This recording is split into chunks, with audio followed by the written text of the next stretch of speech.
personal views and opinions expressed by our podcast guests are their own and are not legal advice or official statements by their organizations. Hello, my name is Debbie Reynolds. They call me the Data Diva. This is the Data Diva Talks Privacy podcast, where we discuss data privacy issues with industry leaders around the world with information that businesses need to know now. I have a special guest on the show, all the way from the United Kingdom, Antonio Rocha. He is a data leader and a data privacy advocate. Welcome. Hello. Hi, Debbie. Very nice to finally meet you. Yeah. Well, we're on LinkedIn together. I think I invited you twice because I love your deep comments. So the commentary that you do tells me a lot about you in terms of your operational understanding of data and information. And I'm always excited to see you comment and see the things that you say, because as someone who has deep operational knowledge, I feel like we're kin, because you talk about these issues in such deep ways and also very understandable ways. So you have deep knowledge, but then you're also able to extrapolate that in a way that I think anyone can understand. So can you tell me a bit about yourself and how you ended up being a data leader and a data privacy advocate? Well, first and foremost, thanks very much for having me, and for your comments on some of my contributions on LinkedIn. I would say that probably it's important to say that English is obviously my second language, so I'm still sometimes getting a hold of communicating certain broad strokes of the information that I want to, while at the same time, it is always a challenge to kind of try to simplify complexity, and make it usable for the rest of the community. That's always on my mind, usually on some of my comments. In others, I might be just addressing some some issues that I feel need to be addressed. And the other day, I was thinking about one of the first times we've met online, on a sort of a comment by the president of the IPP, and I was kind of almost shocked to remember that moment, because it was a very kind of striking moment for both of us, I think. So yeah, privacy is definitely an area that I love. I would say that my first big approach to privacy was as a contributor, as a project manager only. Essentially, one of the guys who was doing the project with me, he was a data scientist, and we were trying to help social workers in Australia to find children at risk of being molested. And for all of the obvious reasons, once you get into those sort of projects, and especially being that my first big project, I was kind of hooked, actually, because the level of harms, the level to which we could use this new technology to really make a small difference to a subset of users in the other side of the world was, it was pretty striking, minimum speaking. But at the same time, I was also helped to realize how important often small technical design decisions will have an impact into the overall solutions, products, etc., that one is making. especially when you're working when you're the third party, and when you're far away from the users, you're not seeing them even. You have very little data. You're just doing something to help them in a very specific process. So part of my intensity or part of my entry into the privacy space was really because of that project that really marked me as a data professional. Wow, that's very impactful work. One of the things I like about privacy, first of all, my entry into privacy is very selfish, right? So I want to know what my rights are, what I can and can't do, and stuff like that. But one of the things that I really love about privacy is that you feel like you help people, right? And that's a good feeling. So it's not just earning a paycheck, but you're actually doing something that could be very impactful to other people. Yeah, yes. Well, I mean, there's obviously very different dimensions here. Privacy tends to be both a human rights issue, or as you guys see in the US, more of a consumer issue. Um, if I'm being honest, I usually try to stay more or less with a balanced view, because in the end of the day, one of the big reasons why I moved from Portugal to the UK was the global aspect of actually being able to contribute to global projects, global companies. So when we have that requirement on top, we're always dealing with a huge amount of regulation, often regulation that is not easily relatable, translatable, back and forward. So there is a degree of complexity to the products that we're doing and to the approaches that we must have in order just to deliver, let's say, a basic set of quality, which is normally what the industry goes for. It's 51%. It's not 99% of accuracy. I mean, Right.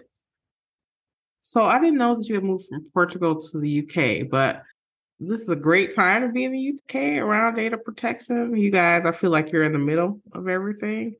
It's like two parents getting divorced with the US and the EU, and then kind of the UK is in the middle. So tell me what's happening in the UK around data protection that you think people need to know, or the things that you're noticing, especially post Brexit and all the different geopolitical things that are happening in the UK. mm, that's an interesting question. Thank you. How should I say this? I, I think there's definitely some interesting opportunities in, again, the global sense of the UK. We've always had a comprehensive amount of companies doing global work, global business, and the UK ends up, for many reasons, to be a good place to do that, broadly speaking. In terms of the privacy spectrum itself, um, I think there's some challenges there, if I'm being honest.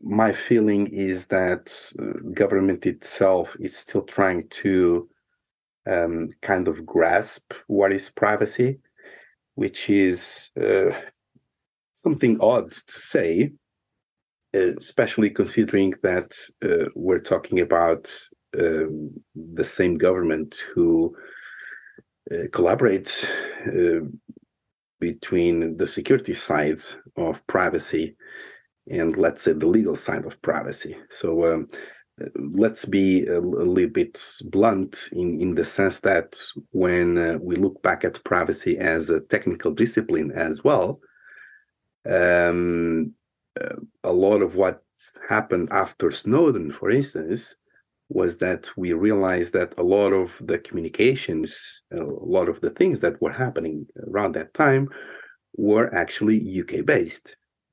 So having this sort of notion that the UK, for some sort of reason, doesn't really grasp the technical aspects of mass surveillance systems is not realistic.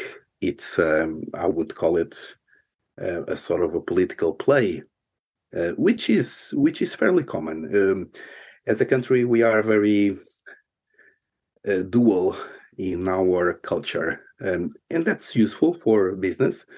But at the same time, we also have to be realistic and be upfront that this is our way to do things. And probably this is a way that we should be able to maintain, because not only it's useful for us, but it's also useful to have a degree of divergence from all of the other main players in which we are partners. Because the concept of partnership is you being able to maintain not only your importance, but also to profit from it. And I'm not sure if we are, all of us in the community, that we are aligned to that thinking. But maybe it's part of UK's culture. We have a huge amount of contributions from people from all over the world. Somehow we are a little bit of a little US. We are very diverse. We have, again, contributions and a society which is made by people from all over the world. And that's a very interesting thing, sort of a United States of Europe, so to speak. So this is important to understand in the sense that privacy is also a lot about political aspects, but also about culture. It's deeply influenced by culture. That's a great insight. I never thought about it that way. And I guess that's true. There are a lot of diverse people in the UK. There's a lot of business people that come through there. Very important business place in Europe for sure. So it definitely is unique in that way. Is there anything in the world now that's happening in privacy that concerns you? Like there's something that's happening, like, oh, I don't like this, or, what's happening with that? I would say that one of my main concerns is definitely the lack of implementation of privacy. As I've mentioned before, I think there's still a considerable gap between the technical world and the legal world. The technical world is always saying there is no privacy. Privacy is impossible. And the legal world is saying, well, we have privacy more as a consumer thing. So here is some policies. Here are some contracts that will obviously sort everything out. I guess that my concern is that although I see a degree of joining up between these two worlds, we are still in need of a deeper implementation of privacy throughout all of our systems, both from a security standpoint, but also looking at privacy as a more positive influencer to the whole way that we manage systems. So broadly speaking, I would say that there's a huge gap worldwide between, let's say, a more a technical driven version of privacy and a more legalistic version of privacy. And the technical version is in the ecosystem that is more technical driven, let's say China as an example. Whereas the legal version is much more towards the US and the EU. And to be honest, that doesn't make much sense because a lot of the technology was invented by a lot of the West. The reason why we let it um, arrive to this present state of affairs is that because it was more profitable to do it that way. And I guess that in the present situation where we are, where a lot of our economies are really struggling and that we're looking into a lot of waste, we can also see privacy as one of the main drivers to actually cut out a lot of the technical debt and a lot of the waste that exists within AI systems, within engineering in itself, um, as a big lever to help that transformation. So we can position all of those high-priced people, such as data scientists, etc., into the pipeline of actually being able to produce data products in the far end, which are more technical driven, they have more intelligence put into it, and we don't waste, I would say, probably 60 or 40% of all of our resources just dealing with technical debt, because that doesn't make any sense at all from an economical point of view, from a systems point of view. And at the same time, we also have to realize that um, in Asia as a whole, there is, I would say, a much stronger appetite for AI usage, for AI consumption. Um, I think it's important to discuss, the new policies on AI. Oh, yes. Yes. So, how should I put it? It's challenging to say that I guess that the EU is approaching AI as the usual way of doing privacy legislation, which is quite heavy, without actually having a good understanding of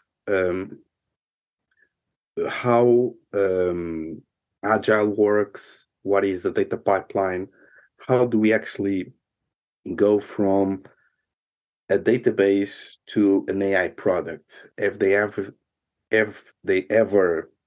sit with a developer team and actually understood what do they do in the practical sense of things, how do they choose data, what sort of algorithms do they use? I'm not sure, if I'm being honest. I have that experience.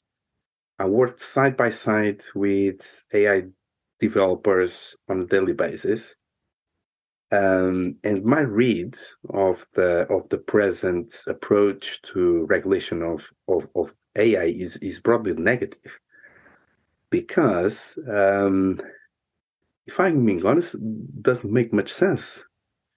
Um, if we compare to the recent events in AI slash legislation UK, I'm not sure that's the path either, because essentially we're almost saying, well, you can do whatever you want. You'll be responsible for the outcomes, but you'll basically decide how you're going to implement this, and we're basically not going to check you up. Um, I'm not sure I agree with that. Um, there's certainly a lot of things in which AI regulation still needs to improve, but I would certainly like to have much more input from the regulator, help, work groups, industry groups, where we can, in a public way, present solutions that work for both sides. Um, if I'm being honest, right now, I kind of feel that everybody is pretending that they're doing something, but they're not really concerned over what is the output, what is the um, impact into those people who will be influenced by a particular product. So I would also like to see some element of civil society, of 1G, something that goes from civil society and says we are the representatives of civil society for this particular group, and we want that our input is considered when you're developing this.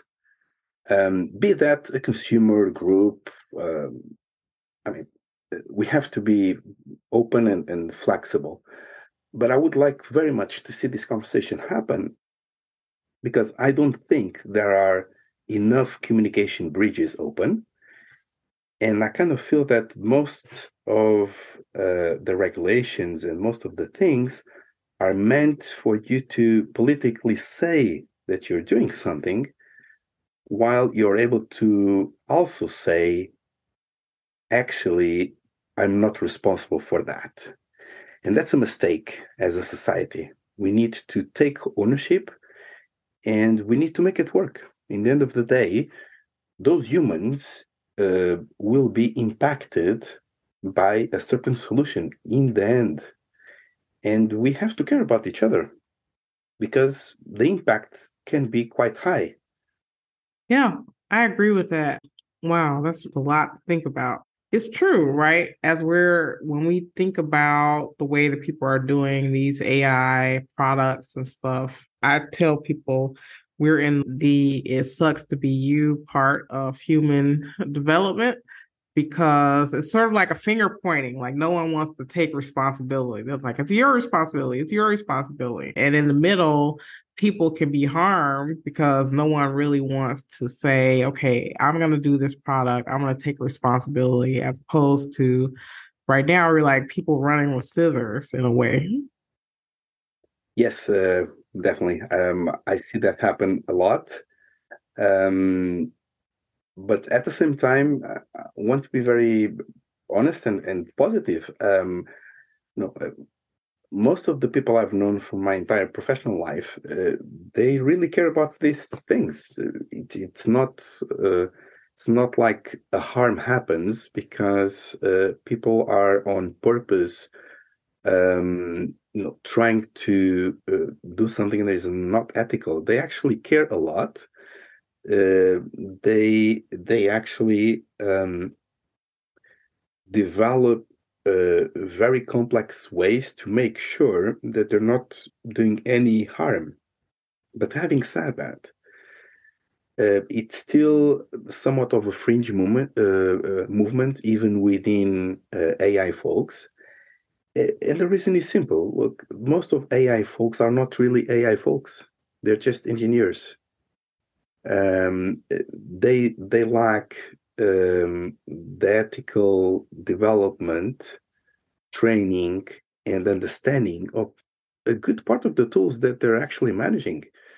Because we might have started, this more recent phase of AI about 10 years ago, but in the end of the day, the number of actually people who have data science training is actually pretty low. I would say that probably 70% of them are data engineers. That's it. Whereas they're not modelers, they're not doing the mathematical part, which has a lot of implication into these solutions. So a lot of the arms themselves, they kind of happen because there is a huge amount of debt built into the past 10 years of systems, and there is a huge amount of lack of governance, simple things. And we've seen that with some of the recent reports from Isaac, from the IPP, etc., etc. We've seen that the most basic elements of even privacy governance in terms of programs and etc., they weren't really happening. One of the most striking details that I've ever seen was the question of how many actual meetings do you have between legal privacy and technical privacy? And the best was once a month. Once a month. Once a month is not a collaboration. Once a month is we're meeting to check up on how things are doing, but we're not actually writing a book together. We're pretending we're writing a book together. You write your chapter, I write mine. I don't read yours, you don't read mine, and we move on. The book needs to be written at the same time by the same people, and they actually need to discuss the text on a daily basis. That's the level of collaboration that is required not only to do privacy, but especially, and privacy is just the easy part, so to speak. But to actually do AI audits, you need that level of collaboration. Privacy is just the sort of the baseline. And if we look at privacy as sort of the baseline, then we have to go deeper and say, wait a minute, there's a baseline, which is security, which is actually quite weakened and being weakened every single day that we speak. Now with ChatGPT, I mean, there's people already exploiting, using ChatGPT to further exploit security. So my question is, it's impossible to have this level of complexity into all of the things that we want to manage without the investment, sound investment in all of the pillars. And one of the big pillars is not only privacy, but security. Because without security first, there's nothing left. That's true. That's true. You touched on this twice. I guess I want to get your thoughts on how we do this. So there's definitely a silo within organizations of the legal area of privacy and the technical area. How do you think we need to bridge that gap? Because I've seen that a lot. And I think this is mostly because this is the way organizations have traditionally worked. It's been like Santa's workshop where everyone does their little part. And then at the end, magically, something's supposed to come out the end, right? But it doesn't work that way. No, yes. I mean, unfortunately, or fortunately, we are in a very different era. Everything that we're kind of talking about here ends up being kind of management problems. And one of the reasons why I look upon this thing as such is that I've always loved management. Um, I went into the legal side as a second option, but actually now I'm returning to management in a much more tech-driven way of management. So I've always thought about most of these issues as management issues. Um, Collaboration is hard because our societies are industrial, so we kind of specialized into silos to deliver very small things.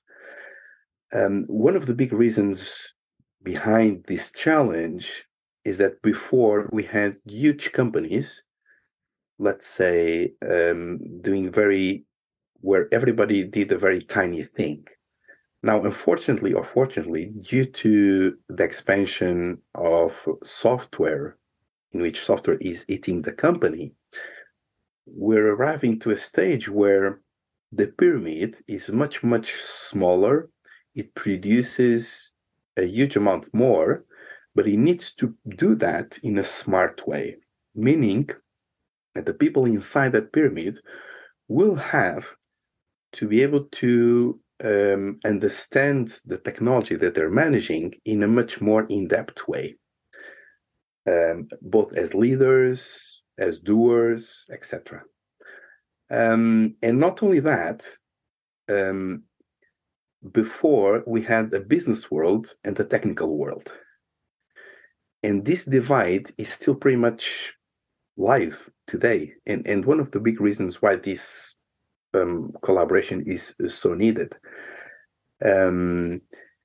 we need to combine both. The pyramid is not going to have the possibility of being strong. It will crumble if we don't invest in a balanced approach to business. The balanced approach to business requires deep investments in technology, skills, and skills maintenance and grow throughout the whole organization. And this is not, this is a learning problem. This is an HR problem. Those are management problems. So we can't expect to obtain X amount of profit from a business model which is under attack, being eroded every single day, because the new business model is the business model of data. So we need to be much more adapt to the new business model with the right people who are able to use this business model in an intelligent way, because all of the tools that they have available to them are, state of the art. We are capable of putting AI in the hands of what I would say is a middle manager, middle employee. But the opportunity is also a big risk, even for AI itself. And I'll explain this very, very shortly. So before, AI was really developed very focused on one single product, right? The new time of AI is companies having the possibility to become what we describe as mathematical corporations. So something that is highly automated, highly orchestrated. The problem today is that we're having a sort of a cloud of AIs scattered all over the place. So now we have a little AI that goes through your CV and sees if you match. So we have AIs for HR, we have AIs for finance, we have AIs but this cloud of AIs is doesn't work very well, and it will make a mess out of things, not allowing us to reach a technology phase where we have deep integration of AI into that pyramid. And that's a risk, and maybe it's even a way that we can control it. But from a business point of view, what we want is to have less people, but that these people, they are very efficient and smart and long-term thinking in the way that we are going about business. This quarter-like mentality that we've kind of developed in the West doesn't really play well with AI, because AI is long-term. It's long-term thinking. The real value of AI usually takes a while to hold, but after you have it, it can be quite transformational for the business model itself. Wow. I hadn't thought about it that way. You touched on something as well that I think is very important to realize, and that is companies need to, as they're developing these new tools, I agree that there should be long-term thinking, but part of that is they need to get away from the idea that someone has a skill and they come into an organization and then they don't get training, right? So it has to be a situation where people's skills are constantly refreshed. You're constantly learning about data and learning how to do it in the business, because if you don't, you're not going to be able to get these long-term benefits from this technology. Totally. Companies really need to become learning organizations, and the reason why is simple. We're dealing with a huge amount of complexity, but also change on a daily basis. The only way that you can deal with complexity at scale is that a part of the company is constantly learning. But the thinking that only C-level can learn and think about the ways that organization goes through is well, it's not fair. Uh, Not in the sense that an organization is a democracy. It isn't. But we're all contributors, we're all thinkers, we're all capable of actually having quite a lot of ideas. So my background is big companies, but at the same time startups. I've always kind of come back and forward between both.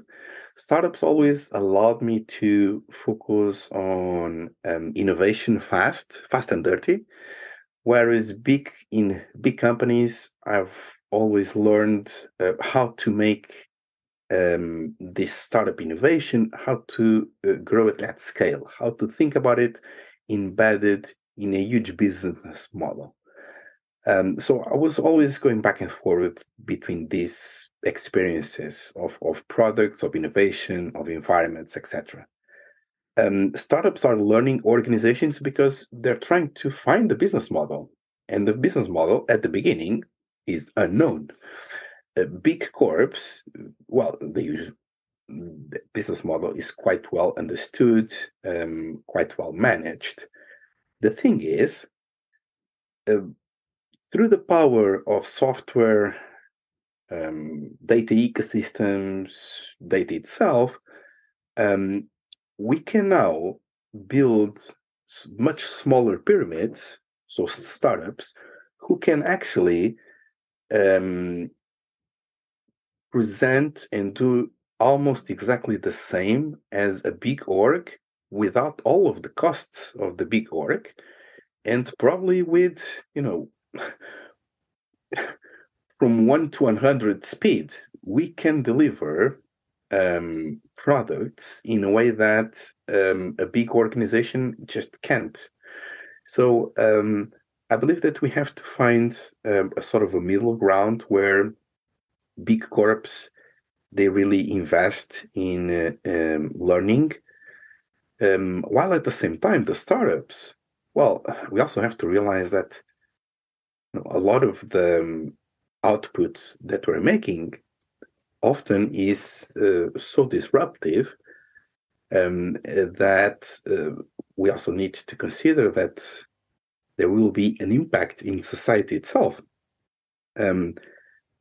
My take is simple. AI is very useful. It should augment us. It should not ever substitute us. First and foremost, because it doesn't have the capability to do so. Period. It doesn't. And I have strong doubts that we'll ever will, at least with the present level of development. But on the AI side, we've always kind of knew this hidden rule, which is we'll come to a place where, and some are saying that we are in that place right now. We've come to a place where nothing happens, and all of a sudden, everything happens, in which there is a switch, and general artificial intelligence is actually possible. Personally, I think that we are still a little bit far away from that.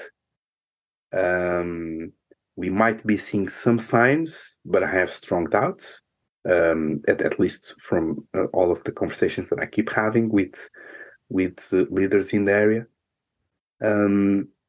But there's certainly something that we can do. We can collaborate much more, both within startups, privacy teams, security teams. We must have the humble part of saying what I do not know, and we must be able to understand each other very well from the technical side to the legal side and vice versa. This requires transparency. And from the human side, well, it's hard to do that in normal companies, because of lots of the cultural ways that become have developed. But I believe that collaboration is critical for us to be able to tackle these huge challenges. Yeah, I agree with that. I think this is a unbelievable opportunity and moment, especially for smaller, more nimble companies to be able to create value in whatever that they're doing using software or AI tools in a way that they weren't before. So having those, as you were saying, the bigger corporations, they've had the people who could develop these technologies in-house. Now that we're seeing more of the technology spill out into the smaller, medium-sized businesses, and even for just regular people being able to have their hands on it, I think people who are smart and can learn and figure out how to solve problems with AI and these AI tools, I think it will just be a very different ball game in the future for these people. Um, I mean, it is, and certainly, um, certainly coming from an innovation and startups environment, I can say that probably, 10 years ago, I would have to hire 100, 200 people to do something, and today I can do that with 20. That's it. So the cost that I have to actually disrupt a huge amount of business models and markets is actually much, much, much smaller. And especially um, today, in which we can find almost anybody online, uh, we kind of recognize ourselves easily, the builders, so we can set up teams quite fast, and especially since COVID, remote work has just skyrocketed. I mean, I'm having conversations with US startups. I'm having conversations with the other day, a startup in Chile. Things are quite different. Having said that, I guess that one of the important things to go back in terms of collaboration is, um, I think it's very easy for techies to have a sort of approach of, oh, these people, they don't understand what I'm saying, or they don't understand that I can, in 5 minutes, um, you know, um, read a million contracts and probably in half an hour extract a lot of things that would require 10 years of e-discovery. Fair enough. So but um I guess that if we really want to approach this from a positive outlook, is we have to be humble, and we have to, as a society and as professionals, we have to help each other to understand the implications of a lot of our work, and understand the implications of the the work of others around us. Because that's really the only way to do collaboration. Not only from the AI side, but also privacy side. Anything that is very technical is under such an amount of change that we really need to focus on this collaboration. And leadership, well, leadership needs to demand and invest in these deep collaborative approaches, um, and focus more on probably the outcomes than pointing any sort of fingers because you don't know this or you don't know that. You know, all, as humans, we're fallible. Our algorithm is good because we are adaptable and we're not machines. We can think. Machines cannot think, not really, not like us. So we will have always value, And we should use AI and privacy, broadly speaking, to rise the intelligence of the humanity. Because actually, not much of our intelligence is used by corporations. Only a very small amount of intelligence is used. Um, and most of the people, they're not really being very creative. AI allows us to do all of this at scale. That's amazing. Well, if it were the world according to you, Antonio, and we did everything that you said, what would be your wish for privacy or data or information systems in the world?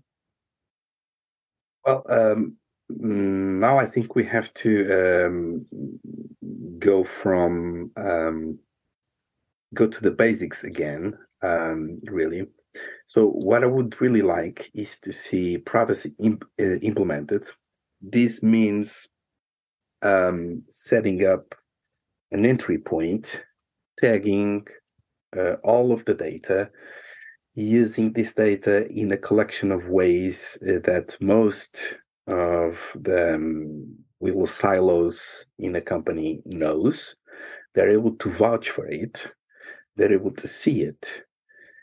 Um, that's my simple wish, and I know it's not a simple one, but I also want to say this as a warning, which is we're doing a huge amount of data governance these days, right? The main reason why is exactly because of AI and because of data debt, data drift, etc., etc., etc. Now, data governance is like putting a very strong light in what was before a very dark room. It will really shine a huge light that, unfortunately, for all the compliance people, not just privacy, I would say broadly compliance, that will record every single thing that is happening.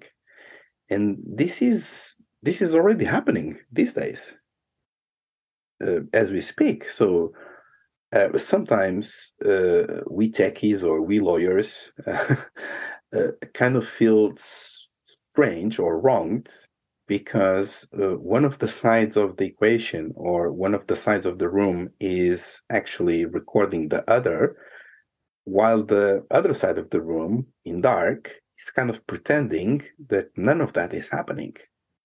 That doesn't make any sense at all. It's just crazy. It's a level of risk and of untrustworthiness that should not be allowed to happen because businesses, they need to be respectful of law. And the fact that we have a huge amount of businesses doing a huge amount of profits while broadly not respecting to the almost to the full extent a lot of laws means, from a financial perspective, that most of our stock market is actually illegal because a lot of the profits are based on non-compliance with the law. Now that is kind of striking. Oh, it is striking when you think about it. I hadn't thought about it that way. That's true. Well, it is challenging. Look, let's go back to basics and say no. I don't know why on earth anybody was thinking that all of a sudden we could stop the huge data flow from Europe to the UK to the US. What the only way that anybody could stop that was to blast the cables. That's it. And and even then we would have satellites. So I mean, only if we blast the satellites too. I mean, it's impossible. It's not something that it's technically possible. And these are the conversations that I think we really need to start having because we need to be more practical about it. And lawyers, they need to start to focus on quite more difficult areas, such as AI audits, right?